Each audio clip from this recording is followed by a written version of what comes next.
Pues amigos, efectivamente esta es la cita que tenemos con el mundo de la empresa todos los martes a esta hora con el patrocinio de Ficonsa. Hoy vamos a hablar precisamente, como les comentaba antes, de la tributación de inmuebles en la declaración del impuesto sobre la renta de las personas físicas. Y tenemos con nosotros para que nos exponga este tema, ya que estamos en plena declaración de la renta, Eva Isla, que es economista, abogada y socia también de Ficonsa Asesores. Buenos días. Hola, buenos días. Bueno, pues a ver cómo tenemos este tema, que hay que hacer la declaración de la renta, y eso a todos un poco nos preocupa, ¿no? Pues sí, vamos a hablar de un tema muy interesante y lo que se pretende es, dar unas ideas generales sobre cómo tributan las transmisiones de inmuebles en el impuesto de la renta de las personas físicas. Es un supuesto bastante habitual. Hay muchísima gente en estos años de atrás y suponemos que en los años venideros que compran y venden inmuebles, y que realmente es un tema que mucha gente no tiene claro. Hay mucha gente que piensa que cuando vende un inmueble tiene que tributar, digamos que por el precio de la venta, cuando eso no es así. En la transmisión de inmuebles solo se tributa en función del beneficio y la pérdida que se obtiene. El beneficio es lo que va a la base imponible y es lo que a lo que luego se le aplicará un tipo de gravamen que actualmente oscila entre el 21 y el 27%. O sea, aproximadamente cuando uno vende un inmueble y tiene beneficio, transmite mejor, aproximadamente una cuarta parte del beneficio que obtiene va a tener que pagarlo a Hacienda. Uh-huh. Pero últimamente también es muy común que en las transmisiones de inmuebles se obtenga pérdidas. ¿Por qué? Porque se compraron en una época en que los precios estaban por encima de lo que están ahora. De la realidad. Entonces, en ese caso, en el que se vende por debajo del precio por el que, o del valor por el que se adquirieron, se obtiene una pérdida y no hay que pagar. También es cierto que no nos van a descontar impuestos por tener una pérdida. Desgraciadamente. Exactamente. O la tenemos, o la compensamos con ganancias de ese ejercicio, o nos dejan compensarlas con ganancias de los próximos 4 ejercicios. Si no obtenemos ganancias en ese beneficio fiscal por haber obtenido una pérdida, pues acabaremos perdiéndolo. Entonces, porque hablamos de transmisiones y no de ventas. Es una confusión muy común pensar que solo las ventas, que es la transmisión de un inmueble a cambio de un precio, producen que yo pueda tener, si obtengo una ganancia, que pagar en el IRPF. Pero todas las transmisiones de inmuebles tienen un tratamiento muy similar en el IRPF. Tanto si la transmito por donación, como si aporto un bien inmueble a una sociedad mercantil, como si hago una permuta de inmuebles, o como, por ejemplo, hago ahora una cosa que está ahora mismo muy de moda, que es una dación en pago, o incluso una aportación de un bien privativo a la sociedad de gananciales. Son supuestos de transmisión en el que yo a cambio del bien no obtengo dinero, pero sí puedo tener una ganancia que me haga tener que pagar en el impuesto de la renta de las personas físicas. Y, por ejemplo, en el caso de las donaciones, desde que en 2008 se bonificó las donaciones entre padres e hijos, está muy en boga el que la gente venga a verte porque quiere donar un inmueble a sus hijos. Cuando le calculas el impuesto, no de donaciones, que ese es muy barato, el de la renta, que tiene que pagar no el que recibe el bien, sino el que lo regala, por regalar un impuesto a sus hijos, un inmueble, la mayoría de la gente se echa para atrás. Sería mejor vendérselo en algún caso, ¿no? No. Sería prácticamente igual, pero que lo que está bonificado es el impuesto de donaciones, pero no el impuesto de la renta del que transmite el bien. Aunque en realidad no ha ganado nada, a efectos impositivos tiene que pagar como tal. Exactamente. Por último, pues podemos decir que ¿cómo se calcula ese posible beneficio que hemos tenido al transmitir un inmueble? Bueno, pues tenemos que comparar el valor de transmisión con el valor de adquisición. El valor de adquisición normalmente es el precio más los gastos e impuestos que hemos tenido en la compra, y el de transmisión, el precio o el valor de transmisión menos los impuestos que hayamos tenido que pagar en la venta. Sin embargo, hay supuestos en los que dices, pero si yo no tengo un precio de compra, ¿cómo, o de adquisición, cómo lo calculo? Es bastante habitual el supuesto de que los contribuyentes han construido su propia vivienda y luego pretenden venderla. Bueno, pues ahí tenemos que decir que es muy importante que guarden las facturas y los justificantes de pago a la empresa o empresas que le construyeron la vivienda, porque esos van a ser... justificarlo, ¿no? Sí, efectivamente, esos van a ser sus justificantes del valor de adquisición, no el valor que han declarado en la obra nueva a efectos del registro de la propiedad. Ese, en teoría, no vale para nada. Y estamos hablando de estos efectos. Estamos hablando de estos inmuebles, de lo que suponen en el impuesto sobre la declaración de la renta, de donaciones, de ventas y también de herencias.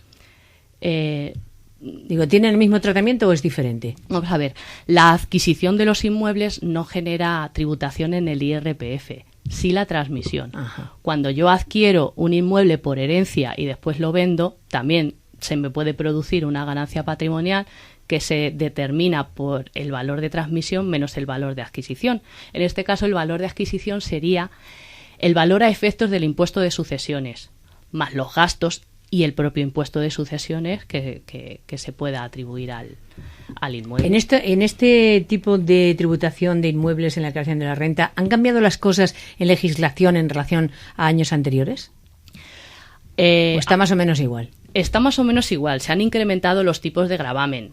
Pero en general, ¿no? Sí, pero también específicamente los de estas rentas de las ganancias, de la base especial del ahorro. Porque si en 2005-2006 estábamos hablando que se pagaba un 15%, ahora estamos hablando, como hemos dicho antes, que se paga entre un 21 y un 27%. O sea, que en torno al 6-7% más. Sí, que hace 6 o 7 años ha habido una subida muy importante. Pues prácticamente del 15 al 27, casi el doble. Es importante, desde luego, en este tipo de declaraciones de la renta, cuando hay una tributación de inmuebles, estar bien asesorados, ¿no? Este servicio lo tenéis vosotros en Ficalsa, ¿no? Efectivamente. Además, ya he dicho que es un tema complejo, claro, que aquí que cualquiera no lo domina. Acabamos de dar pues unas nociones generales, pero que cada caso específico hay que calcular el importe de la ganancia, de la pérdida, y para hacerlo bien y que no nos sintamos más perjudicados, ¿no? Efectivamente. Bueno, pues a líneas generales este es el tema, que además es de total actualidad, porque como digo, estamos en plena declaración de la renta y hay personas que tienen esos inmuebles, que tienen que declararlos y que es importante hacer las cosas bien. Pues nos lo ha explicado en grandes pinceladas Eva Isla, economista y abogada y socia de Ficolsa. El siguiente capítulo que abrimos breve es para las noticias. La Empresa. Resumen de últimas noticias.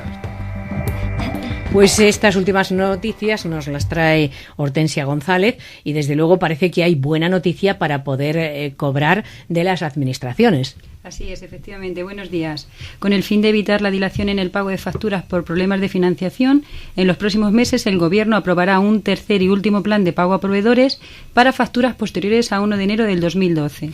Parece que hay buenas noticias del mercado automovilístico. Tras 7 meses de caída, las matriculaciones de automóviles en el mercado español rompió en abril con un aumento del 10,8%. Sin duda, el plan PIB del Gobierno ha beneficiado esa subida.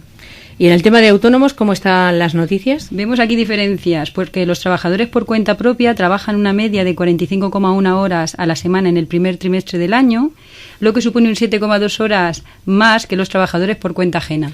¿Y en el tema de la protección de datos hay alguna información en el reglamento de la Unión Europea? Tenemos novedades, ya que se obligará a las compañías con más de 250 empleados que tengan un delegado de protección de datos. En este sentido, las empresas podrán optar por asignar ese puesto a alguien de la asesoría jurídica de la compañía o a alguien externo, pero deberá ser un letrado con conocimientos técnicos. ¿Qué tenemos de noticia del IBEX 35? Pues que el 94% de las compañías del IBEX 35 tenían en 2011 sociedades participadas que operaban en paraísos fiscales. Se anuncian subida de impuestos. Hacienda ultima para finales de mes la subida de dichos impuestos que afectarían al tabaco y a destilados, la excepción los hidrocarburos, cerveza y vino, que no se verán afectados por dicho incremento fiscal. ¿Y cómo se está comportando esos impuestos especiales que se pusieron recientemente? Afectan. El 70% de los clientes que acuden a un abogado han renunciado a interponer una demanda o plantear un recurso por el elevado coste de las tasas.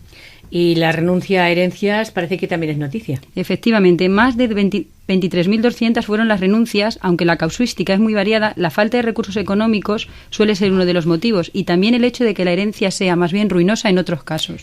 Las noticias sobre las preferentes las tenemos todos los días. Todos los días. Ahora la novedad es que el vicio del consentimiento como nota común a todos los casos está provocando que la mayoría de los jueces fallen a favor de los pequeños inversores. Bueno, pues este es el capítulo breve de informaciones y noticias económicas de la última semana. Vamos ahora con el Facebook que nos trae con las preguntas de los oyentes. Rosa Alcázar.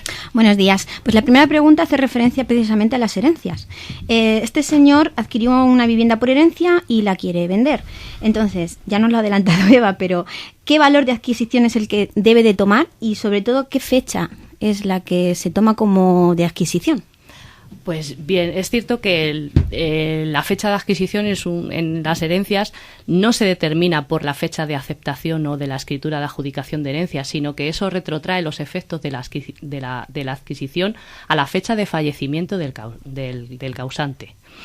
Entonces, la fecha de adquisición es el momento del fallecimiento y el valor de la adquisición es el que al final es utilizado a efectos del impuesto de sucesiones. ¿Qué quiere decir? Que yo puedo declarar un valor y en principio vale ese, pero si el organismo liquidador del impuesto de sucesiones me comprueba ese valor y ese valor es aumentado, ese es el que servirá de base como valor de adquisición para mi futura transmisión. Creo que ha quedado claro.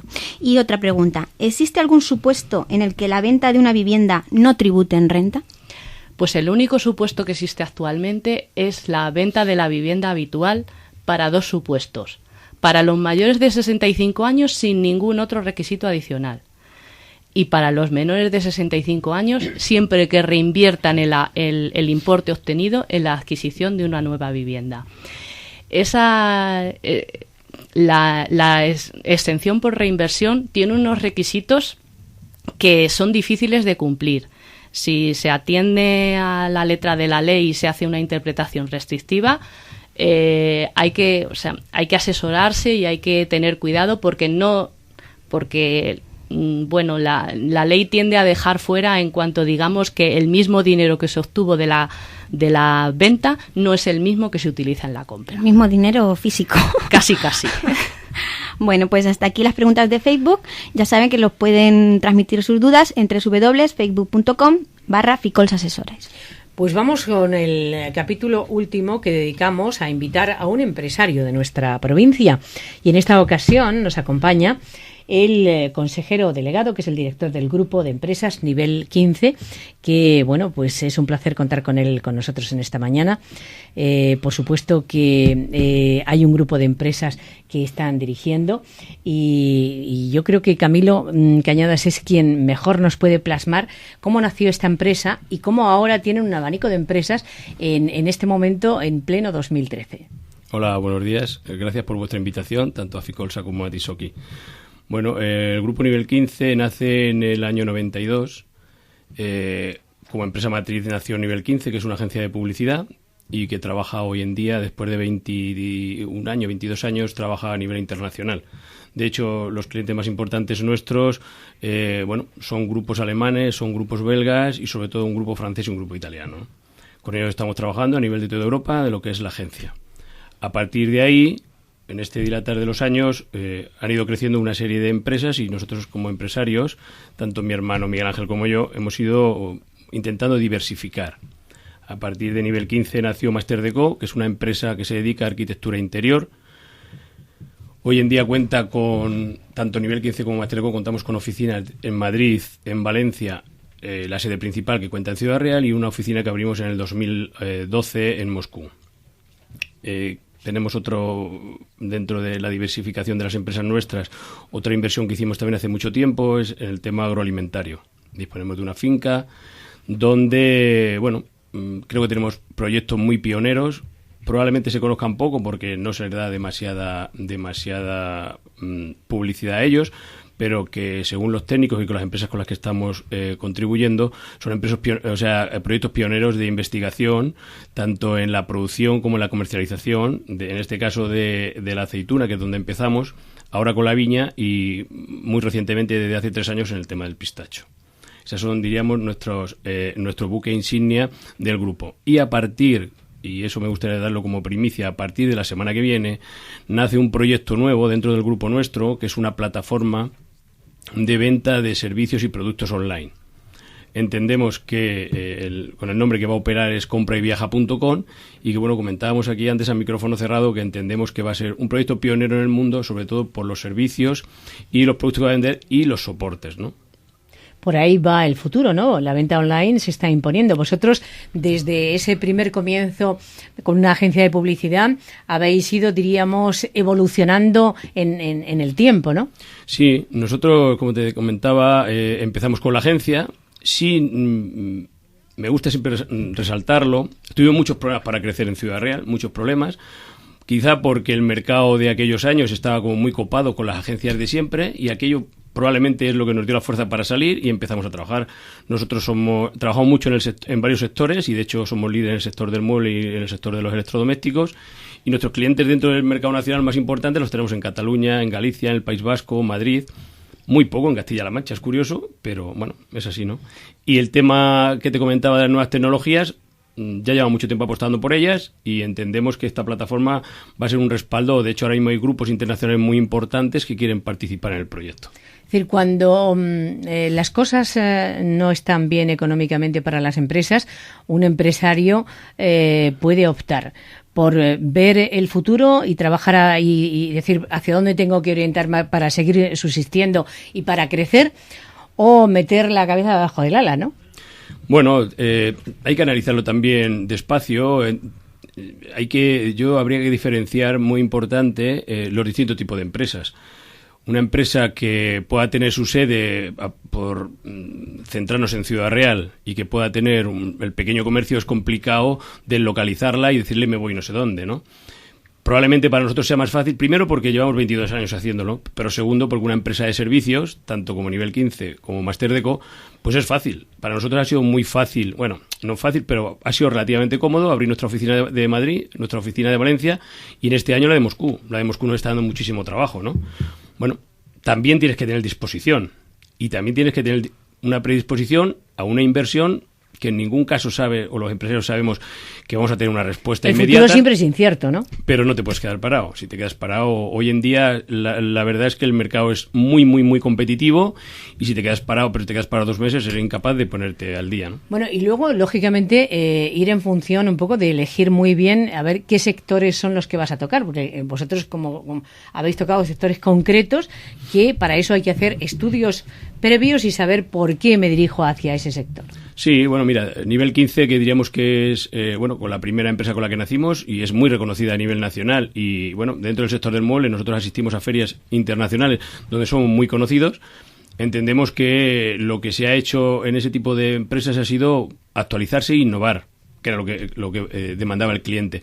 En Master Deco, nosotros, cuando nació la empresa, como su dedicación exclusiva es arquitectura interior, nos dimos cuenta que dábamos unos servicios y los clientes con los que nosotros trabajamos, de hecho, bueno, pues trabajamos con Mercedes, hemos hecho ahora un concesionario, estamos haciendo un concesionario BMW, somos proveedores oficiales de un grupo multinacional franco-alemán que se llama Smith, con lo cual todo el plan de expansión suyo a nivel de España, Portugal y Francia lo estamos haciendo nosotros, con otro grupo muy importante italiano que se llama Chatodas, con sede en Milán, que toda la expansión en Portugal y en España también la estamos haciendo nosotros.